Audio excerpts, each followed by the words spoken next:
Durante muitos anos eu fui o brasileiro médio que carrega consigo aquela crença de que o Brasil é o eterno país do futuro. No futuro porque ele nunca vai dar certo, ele sempre vai ficar, talvez amanhã ele deslanche. E a realidade é que a maioria das pessoas ao meu redor, meus amigos, conhecidos, colegas de trabalho, todo mundo que foram amigos de escola, que eu cresci junto, a enorme maioria das pessoas pensa assim. Eles acham que o Brasil não é um país sério, que as instituições estão tomadas por políticos corruptos, que a corrupção é um problema, mas que as coisas nunca vão piorar a ponto de ficar inabitável. Nesse vídeo eu quero te convidar a questionar essa premissa, porque isso pode acabar virando a coisa mais perigosa que existe para o seu patrimônio. O cenário parece estar mudando pela primeira vez. Eu realmente acho que a gente está num processo de venezuelização acelerada. Dia 30 de julho, anteontem, Donald Trump, o secretário do Tesouro e o secretário de Estado juntos aprovaram a sanção de Alexandre de Moraes, conforme a lei Magnitsky. O que isso significa? Significa que Alexandre de Moraes agora entrou para uma restrita lista de pessoas que atacam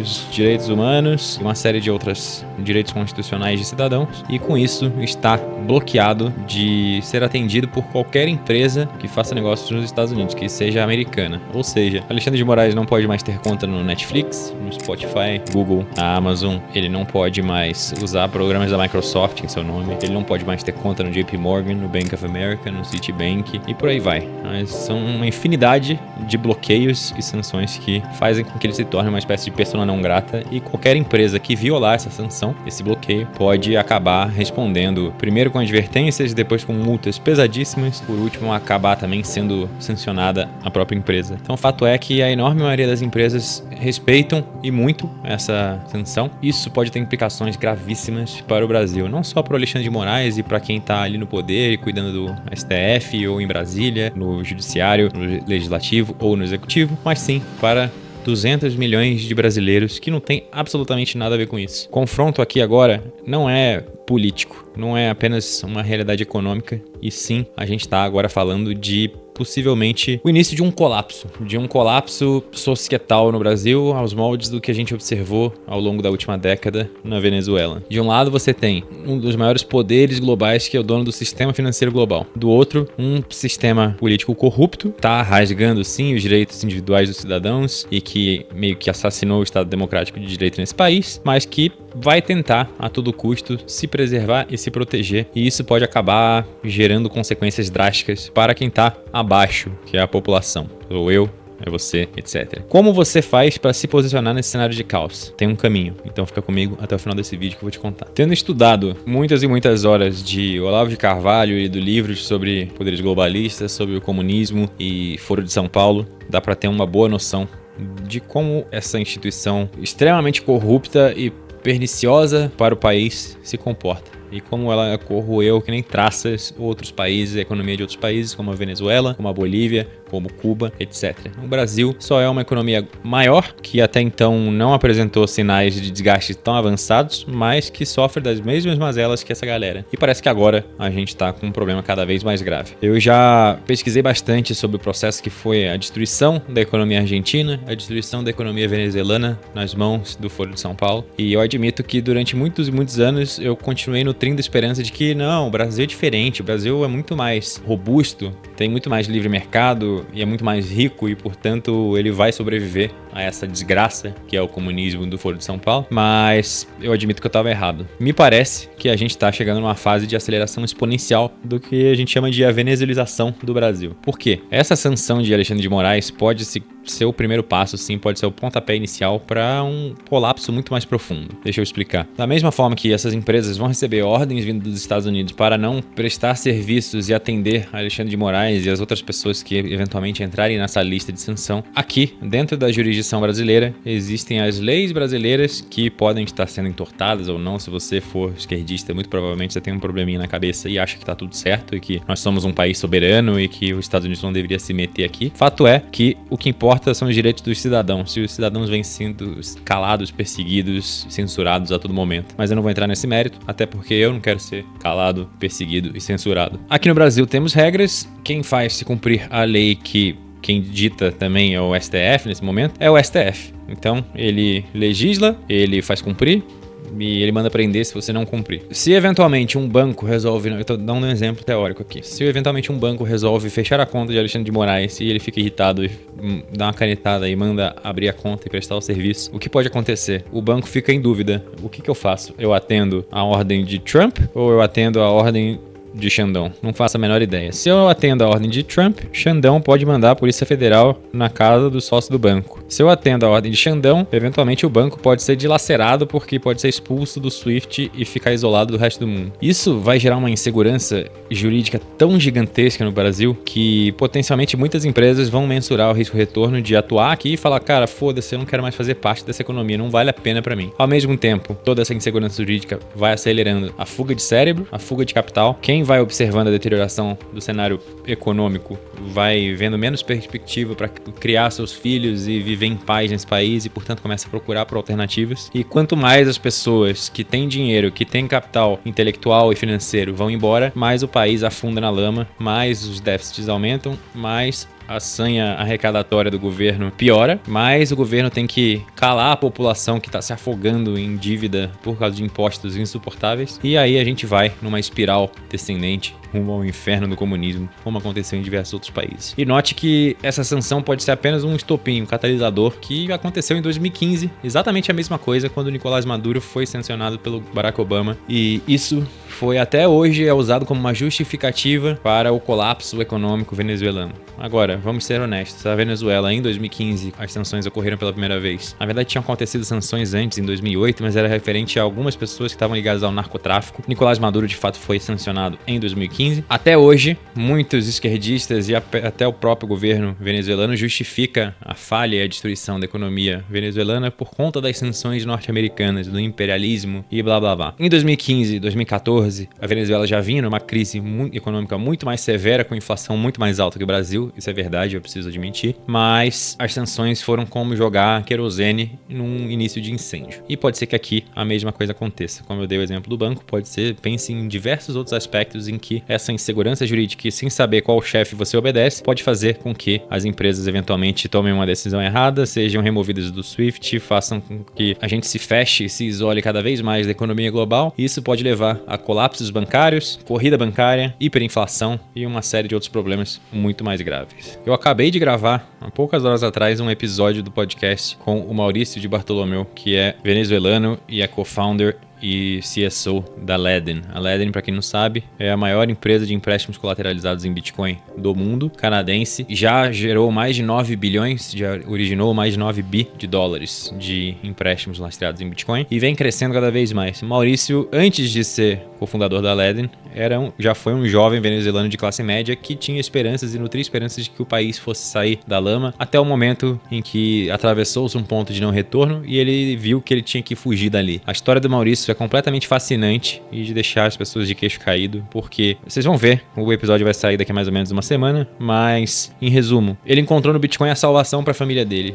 Os irmãos que ficaram para trás na Venezuela enquanto ele foi para o Canadá tentar uma vida melhor. E, eventualmente encontraram o Bitcoin e a mineração de Bitcoin mais especificamente como uma forma de conseguir dólares para sobreviver à hiperinflação venezuelana, e isso deu muito certo até o momento em que o governo comunista, chavista, entendeu o que estava acontecendo e começou a perseguir e tentou colocar o irmão de Maurício na cadeia, e ele teve que fugir na calada da noite com seus 2 filhos pequenos num carro rumo à fronteira da Colômbia. A história é completamente fascinante, digna de um filme de Hollywood, e vocês vão ouvir isso no podcast que vai sair em breve. Mas por que eu tô falando isso? Porque assim como Maurício encontrou no Bitcoin uma solução, parte do plano que ele teve para conseguir escapar desse colapso societal venezuelano, você também precisa de um plano para você não ser a vítima do colapso societal brasileiro que está seguindo, lamento informar, os mesmos moldes do colapso da Venezuela, só que talvez com uns 10 anos de delay. E esse plano tem 3 pilares básicos. O primeiro pilar é a blindagem financeira. Você precisa, de uma vez por todas, parar de se enganar, parar de postergar, e você precisa blindar o seu patrimônio. É fato que a maioria das pessoas que me seguem, que acompanham meu conteúdo, já fazem isso e já tem Bitcoin em autocustódia, e é literalmente tudo o que você precisa fazer para ticar esse pilar 1 do seu plano. Ou seja, se você tem imóveis no Brasil você não está protegido. Se você tem ações na B3, cotas de fundos, qualquer produto financeiro que quando você resgatar você precisa passar pela conta do banco, você não está protegido. Se você tem ETFs de Bitcoin, se você tem Bitcoins deixados na exchange, você não está protegido. Entenda de uma vez por todas. Tudo que depende de passar pelo sistema bancário, financeiro, monetário brasileiro está suscetível a um colapso econômico, uma corrida bancária, um confisco à la Plano Collor, que pode muito bem acontecer de novo se a gente ficar insolvente. Por favor, não deixe o destino da sua família nas mãos de políticos, talvez confiscarem sua riqueza, talvez não. Por favor, não se coloque numa posição de tanta fragilidade assim por preguiça, procrastinação pura. Eu tenho vários e vários amigos que têm muito dinheiro e que não, num cenário de hiperinflação, num cenário de Plano Collor, estariam totalmente quebrados. Por quê? Porque ainda não entenderam o Bitcoin, não entenderam o problema que o Bitcoin resolve, não entenderam a necessidade de fazer autocustódia. Muitos deles trocaram seus Bitcoins de autocustódia por ETFs, por pura conveniência de não ter que lidar com as chaves, e outros deixam na exchange. Não seja essa pessoa. Se um cenário como esse acontecer, tiver uma corrida bancária, os bancos começarem a quebrar, parar de sair dinheiro no caixa eletrônico, você não conseguir sacar, não conseguir fazer TED, não conseguir mandar o dinheiro para fora do Brasil por causa de controle de capital, eu quero ver como que você vai fazer para atravessar a fronteira e começar em outro país. Vai ter que começar do zero. Então vai ter que fazer Uber, vai ter que virar entregador da Amazon, etc. Para quê? Se você pode literalmente pegar boa parte ou todo o seu patrimônio e levar com você no cyberespaço, memorizando 12 palavras na sua cabeça, atravessar qualquer fronteira sem ninguém conseguir fazer nada a respeito. Então, por favor, pilar 1, autocustódia de Bitcoin, ok? Pilar número 2. Blindagem geográfica. Eu estou falando aqui de teoria das bandeiras. Então, ok, você pode ter circunstâncias diferentes que te amarram, de certa forma te prendem no Brasil, familiares, parentes, pais idosos ou qualquer coisa do tipo, mas isso não é desculpa para você não ter um plano. Você pode ficar no Brasil até o momento que ficar inviável, mas você não pode mais ignorar a possibilidade de que fique inviável cedo ou tarde. Portanto, tenha um plano para esse worst case scenario, o pior cenário possível. Se o Brasil venezuelizar, para onde você vai? A sua família já sabe do plano? Ela tá ciente e tá alinhada? Ou alguém vai questionar e puxar o freio de mão e vai todo mundo ficar aqui, vai acabar perdendo a janela de oportunidade de escapar? Você tem um segundo passaporte? O que aconteceria se você tentasse escapar para a fronteira ou entrar num avião para ir para outro país e a gente estivesse com as fronteiras fechadas ou com o seu visto fosse negado porque a gente foi sancionado? O que aconteceria? Você tem um plano B? Quais são os gatilhos que vão fazer você agir? Ou seja, em que momento, quais são as variáveis ao redor que vão te fazer bater o martelo e falar: chega, não dá mais para ficar no Brasil. Esse é o pilar número 2. Então saiba para onde ir, como ir, tem esse plano. Não quer dizer que você precisa executar ele semana que vem ou daqui a 6 meses, mas quer dizer que se a água bater na bunda, você sabe o que fazer e você não vai ficar olhando ao redor sem reação e a sua família colapsar junto com o país. Por último, pilar número 3, que é como blindar a sua renda. Ou seja, muita gente é CLT, muita gente é médico, é advogado e teria sérias dúvidas de como transplantar essa sua atividade, essa sua profissão para um outro país, uma outra jurisdição. Provavelmente teria que abdicar da sua renda. Se você está nessa situação, saiba que isso é inevitavelmente uma fragilidade. Então, se você é médico, pelo menos entenda quais países são relativamente fáceis de você revalidar o seu diploma e poder praticar medicina naquele país. Se você é advogado, eu não sei exatamente o que um advogado poderia fazer, porque o Brasil é simplesmente o caos e as leis são completamente caóticas, e você reaproveitar esse conhecimento em outros países eu acho que deve ser bem complicado. Mas se você tem um negócio aqui, estude, pesquise sobre como internacionalizar esse negócio, quais são os países, os mercados que você poderia atender, como levar a sua empresa abrindo uma offshore, abrindo uma filial lá fora e já deixar tudo meio que engatilhado. Se você tiver que começar do zero porque você tem um emprego que não dá para levar para outro lugar, é uma fonte de renda que não dá para levar, quais são os skills, o que você gosta de fazer, o que você pode aprender, onde estudar, quando começar, qual é o plano de ação. Tenha um plano para você não ter que começar do zero e virar motorista de Uber ou entregador de delivery ou qualquer coisa do tipo em outro país, porque vai deixar tudo muito mais difícil. Além disso, se você é rentista, vive de dividendos de ações da B3 ou vive de aluguel de imóveis, saiba que isso é uma bomba relógio. Porque a B3, por exemplo, quando você traz a valor presente descontando o M2, que é a quantidade de dinheiro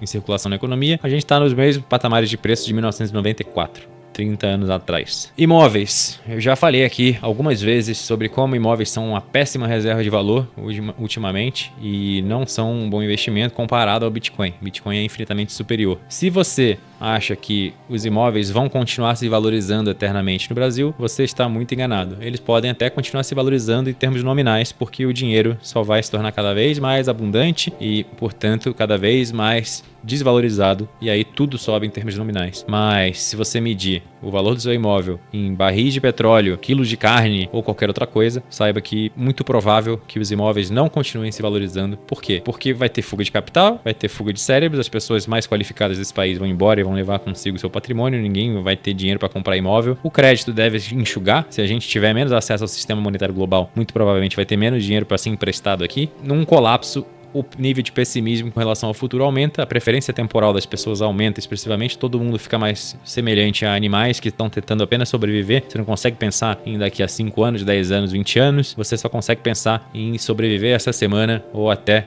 a hora de dormir. Portanto, ninguém nesse cenário, em sã consciência, toma a decisão de comprar imóveis. Muito menos um país com essas condições. Pois é, esses são os 3 pilares. Por favor, tenha isso em mente, haja de acordo. Eu sei que no tempo dos nossos pais, dos nossos avós e até uns 20 anos atrás, isso era papo de maluco. Papo de quem vive com um chapéu de alumínio na cabeça, assistindo teorias da conspiração, falando que o sistema monetário vai colapsar e que o Brasil vai virar a Venezuela semana que vem. Eu sei de tudo isso. Eu, durante muito tempo, pensei isso e nutri esperanças até o final de 2022, quando eu assisti aquele desfecho eleitoral bem duvidoso. E, principalmente, para mim, o divisor de águas, e foi onde eu joguei a toalha e parei de ter esperanças no Brasil, foi o fato de que as pessoas desesperadas foram para as portas dos quartéis pedir, pelo amor de Deus, Forças Armadas façam alguma coisa, interfiram, e nada foi feito. Então, teve ali um aval de quem tem o monopólio da violência, quem tem as armas, em última instância, decide para onde o destino do país vai, e já foi decidido na virada de 2022 para 2023. Portanto, naquele momento eu desisti do Brasil e só tô aqui fazendo hora extra por circunstâncias pessoais, mas sempre com o meu plano engatilhado. Fato é que hoje, quem é conservador e acha que o Brasil tem esperanças de salvação através de um salvador da pátria, seja da lei Magnitsky, seja o Trump, seja qualquer outra pessoa dentro do cenário doméstico, essa pessoa está alucinando, ela está nutrindo esperanças em algo que